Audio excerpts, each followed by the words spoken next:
Hello class 12, welcome back to our channel Shikshak junction. क्योंकि अब नहीं तो कब, you are with me Ayushi Agarwal on lecture number 25। और इस लेक्चर में, जैसा कि लास्ट लेक्चर में मैंने आपको बताया था कि हम कंटिन्यू करेंगे अपना cDNA लाइब्रेरी, तो उसी को लेकर आगे बढ़ेंगे। पहले कुछ रिवाइज करा देती हूँ मैं। लास्ट लेक्चर में क्या पढ़ा था हमने?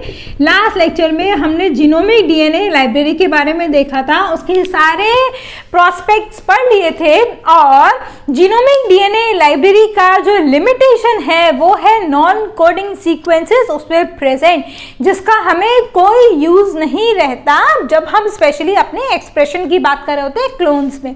तो उसको अवॉइड करने के लिए we go for this cDNA library, right. अब हम cDNA बार बार बोल तो रहे हैं, लेकिन एक्चुअली में ये C क्या है इसको देखो पहले। This C is nothing but complementary DNA। अब इसको हमने कॉम्प्लीमेंट्री क्यों बोला? देखो, जो जो यहाँ पर होता जाएगा, मतलब जो जो मैं बोर्ड पर पढ़ाती जाऊंगी, उस हर चीज के पीछे एक रीजन है।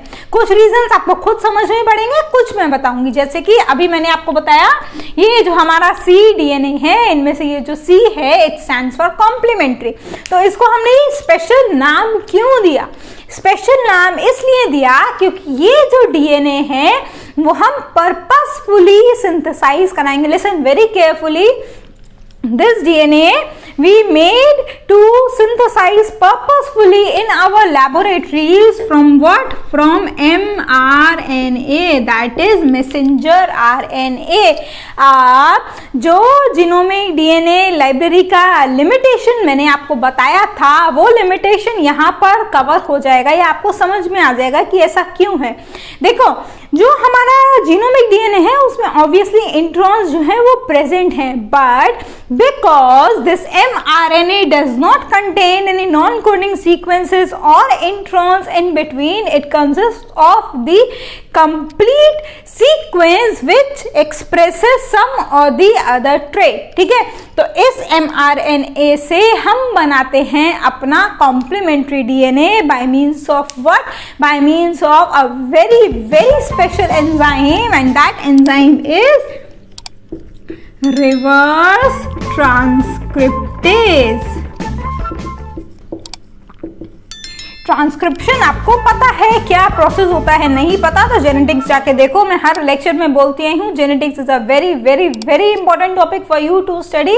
Unless and until you are very clear with that particular topic, genetics you will not understand anything. अगर अभी समझ में आ गया तो लॉन्ग रन पर आप 100% उसको भूल जाएंगे। तो बेटर है कि वो यूनिट अच्छे से स्टडी कर लीजिए, ठीक है।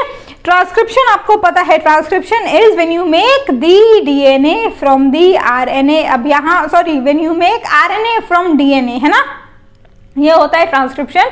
सेंट्रल डॉग्मा में हमने पढ़ा है।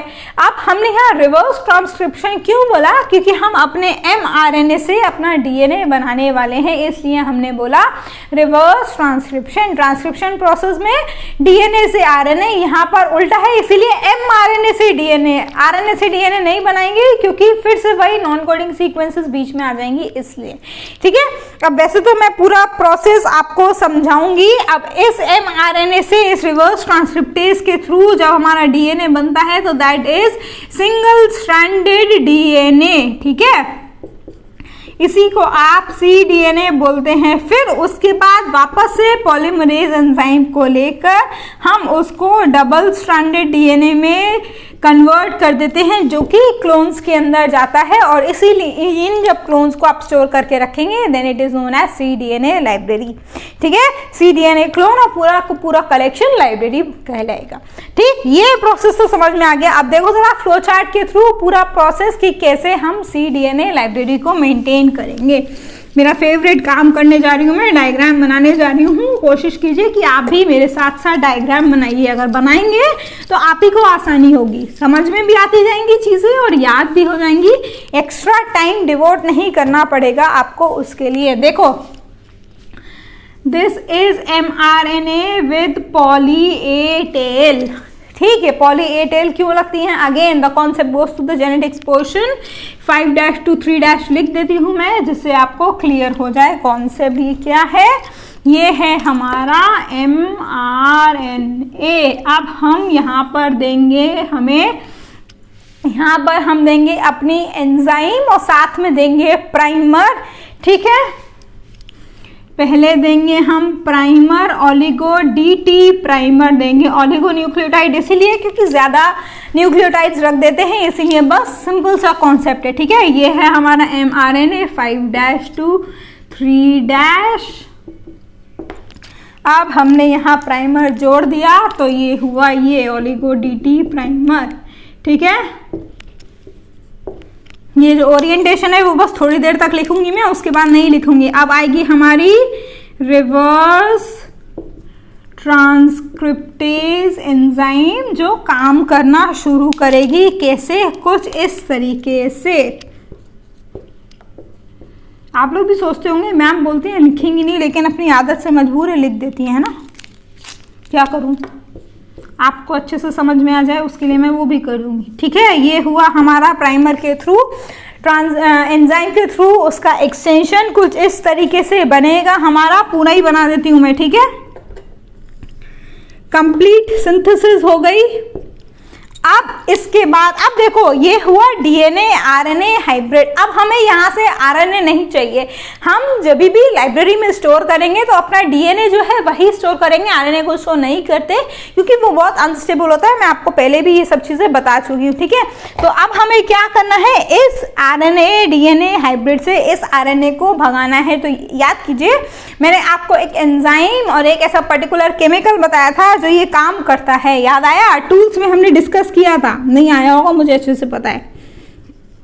या तो हम NaOH यूज करते हैं या फिर RNase-H यूज करते हैं। याद करो ये RNase-H मैंने आपको पढ़ाया था कि whenever you want to eliminate the RNA part from the RNA DNA hybrid, this RNase-H is used। RNase-H एक एंजाइम है जिसको आप यूज करेंगे। ठीक है, अब यहाँ पर ये जो DNA है, अच्छा इसको बोलते हैं cDNA क्योंकि कॉम्प्लीमेंटेरिटी के बेसिस पर हमने इसको सिंथेसाइज किया। अब ये सिर्फ cDNA बचेगा हमारा ऐसे। ठीक,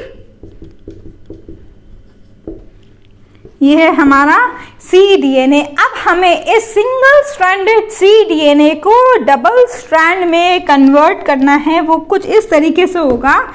ये यहाँ के बाद ये जो cDNA है वो कुछ इस तरीके से हेयर पिन लूप में थोड़ा सा जो पोर्शन है वो रेप्लिकेट होके हेयर पिन लूप के फॉर्म में कन्वर्ट हो जाता है।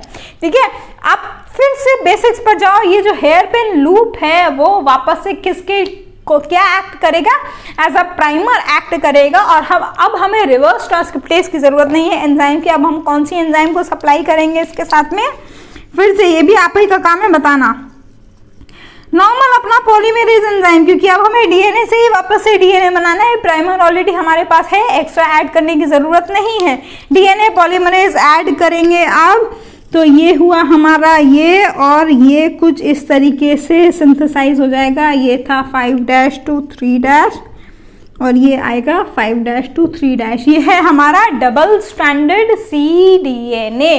ठीक, अब आपको क्या चाहिए, अब आपको चाहिए कि आप ये जो हेयर पिन लूप वाला पोर्शन है इसको भी निकालें, क्योंकि अगर आप इसको नहीं निकालेंगे तो ये जो पार्ट है वो आपके लिए डिफिकल्टी लेवल बढ़ाएगा जब आप क्लोनिंग का एक्सपेरिमेंट करने जा रहे हैं या फिर जब इसको क्लोन करेंगे तब, क्योंकि हमें वहां पर भी रेस्ट्रिक्शन एंजाइम से डाइजेस्ट करना है अपना, so that we can insert our, या फिर so that we can take out our desired sequence and carry on the further process. तो इस जो लूप है इसको निकालने के लिए एक और स्पेशल एंजाइम यूज करेंगे आप। ये नई है आपके लिए, लिख लीजिए S1 न्यूक्लियस। ठीक है, ये S1 न्यूक्लियस क्या काम करती है, ऐसी सिचुएशन में जहां पर ये हेयर पिन लूप क्रिएट हो जाते हैं उनको निकालने का काम करती है। अच्छा, मैं यहाँ पर ये बनाना भूल गई, आप मत भूलना, बनाते रहना। ठीक है, साथ में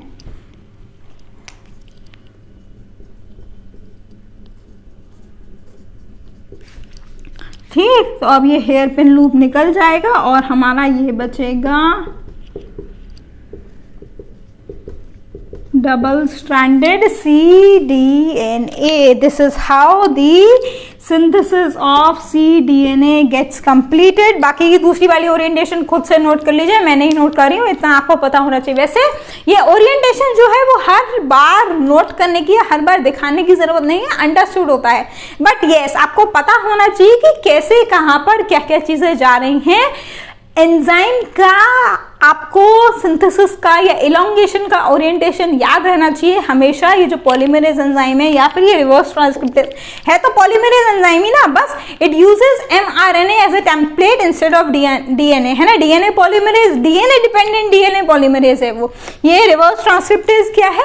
RNA डिपेंडेंट DNA पॉलीमरेज है। थोड़ी कॉम्प्लिकेटेड टर्म्स है, लेकिन अगर ध्यान से सुनेंगे आप तो आसानी से आपको चीजें समझ में आ जाएंगी, ठीक है। तो अब ये हो गया हमारा डबल स्ट्रैंडेड cDNA हमारे पास। अब इसको आप नॉर्मली क्लोन करके या वेक्टर्स के अंदर इंसर्ट करके अपनी लाइब्रेरी को जो है वो स्टोर कर सकते हैं। तो इस तरीके से हमारी जो भी लिमिटेशन जीनोमिक DNA लाइब्रेरी की थी वो यहाँ पर ओवरकम हो जाती है, और साथ में जो हमें प्रोटीन का या किसी भी पर्टिकुलर जीन का एक्सप्रेशन को ट्रैक करना है या फिर बाद में उसको अपने रिसर्च के लिए यूज करना है, तो वो भी हम उसको वहां से ले सकते हैं, ठीक है।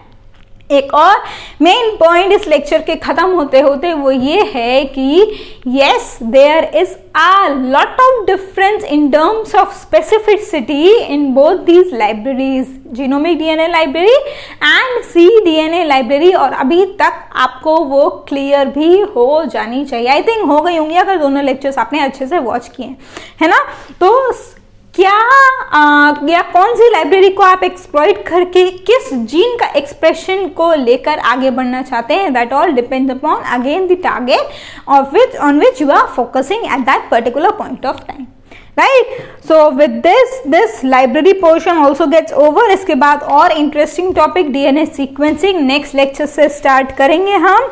हाँ, एक और बात बता देती हूँ, नेक्स्ट लेक्चर से आप लोग के लिए शायद थोड़ा डिफिकल्ट काम, लेकिन मेरा फेवरेट काम, डायग्राम्स के थ्रू ही सारा कुछ पढ़ाने वाली हूँ। So be very careful and attend the lecture with a copy and pen. वैसे लेक्चर कहीं जाने वाला नहीं है, बट हाँ, जब आप देखें तो उसको उस तरीके से वॉच करें, ठीक है।